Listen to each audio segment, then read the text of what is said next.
So today we are in Port of Spain, Trinidad. Now this particular section here looks like a lot of industrial,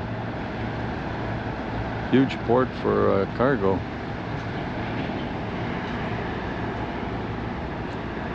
The place does look like an island though, with mountains, and I guess a lot of these islands are volcanic islands.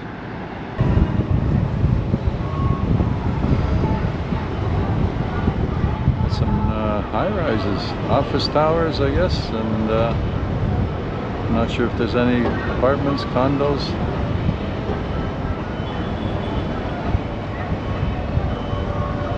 This is a terminal down below. This is where we're coming out to go on tours. I'll be taking one this afternoon, by the way. It's at 12:25, I believe. Previous to COVID, made the most turnover in profits for all the KFCs in the world.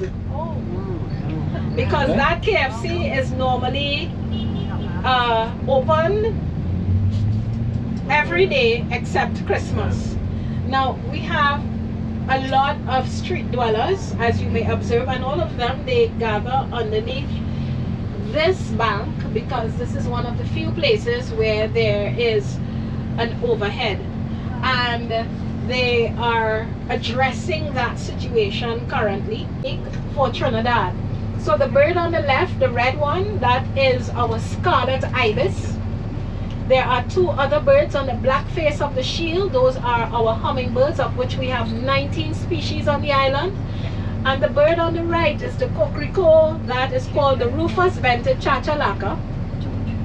But nobody calls it that name. The name is coquelicot. It's an onomatopoeia because that's the sound it makes. So it is spelled as it sounds, and this is the sound it makes. I shall annoy you just for a few seconds, just to let you know the annoyance I myself will go through when I am in Tobago. So it goes coquelicot, coquelicot, coquelicot. Sorry, yeah?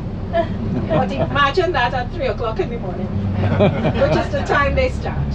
Let me tell you all, it is annoying.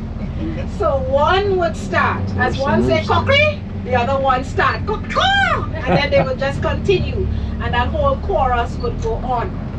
So the words at the bottom says, together we aspire, together we achieve, and that lets you know that there were very many people that settled on this island of Trinidad and Tobago. And in order for us to move on as a people, it was necessary for us to work together. This building is our treasury building. However, it holds significance for those that were once enslaved, because the monument you're seeing there, Arise, was placed there in 2020.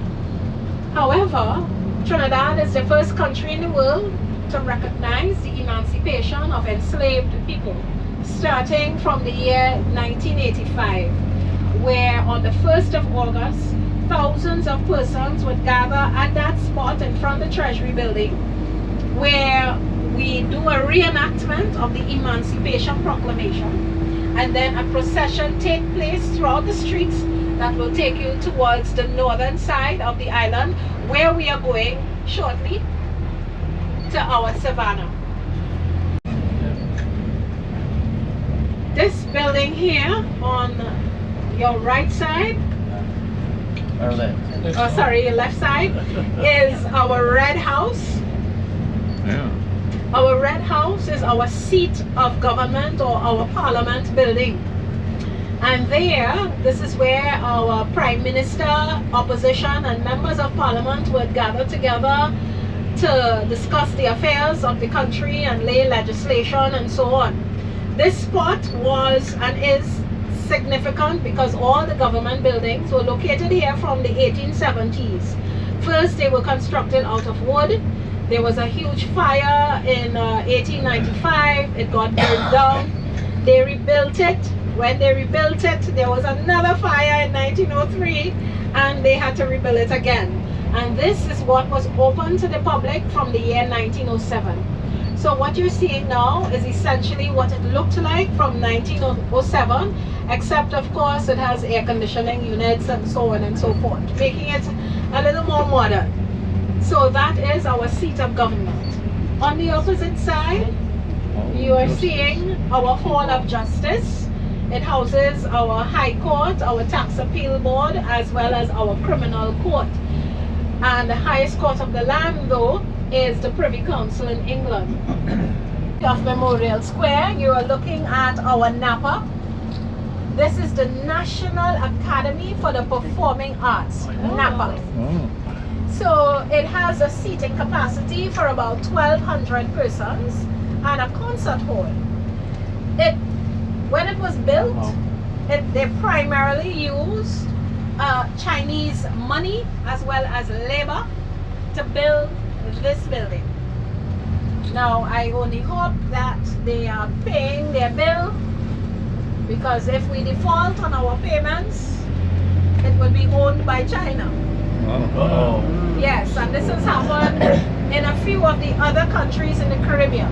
But thus far, this is our building, and it is used for both international as well as local performances.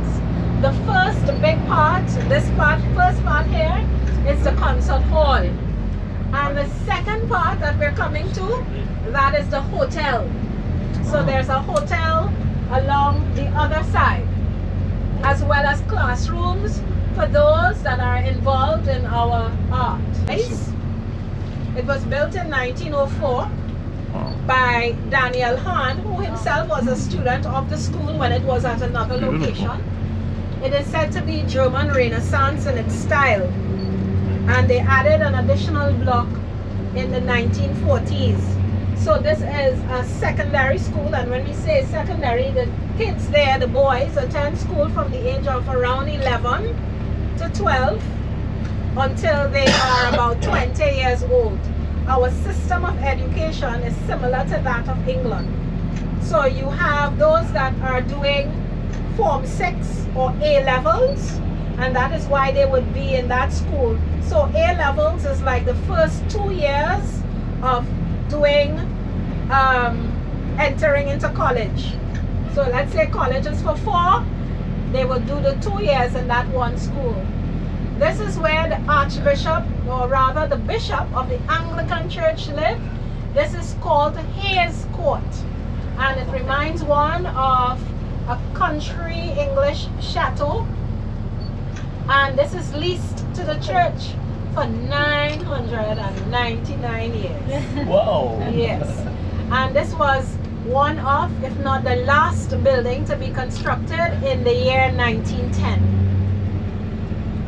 This was the home of the mayor of Port of Spain of the First World War. His name was Lucian, or rather Prada. Mr. Prada got this property from his wife as a wedding present. That is a sweet lady. Got the property, gave it over to her husband as a wedding present. So she called it Mille Fleurs, suggesting that it was surrounded by millions of flowers.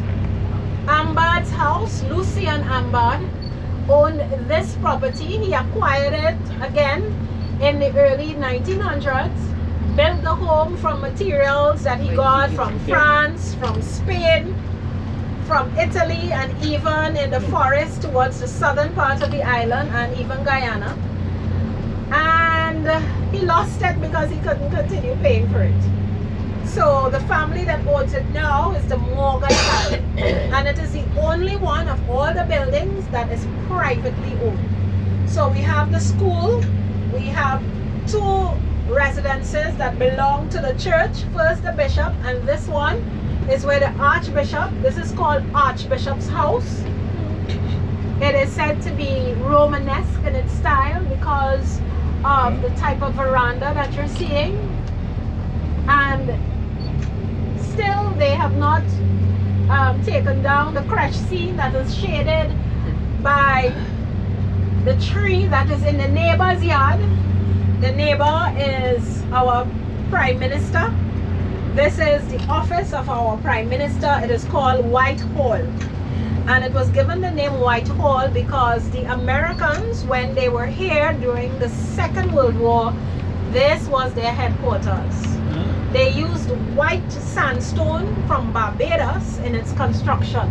And when they commandeered this home from the Henderson family, who were Americans, they made it their headquarters and they called it White Hall.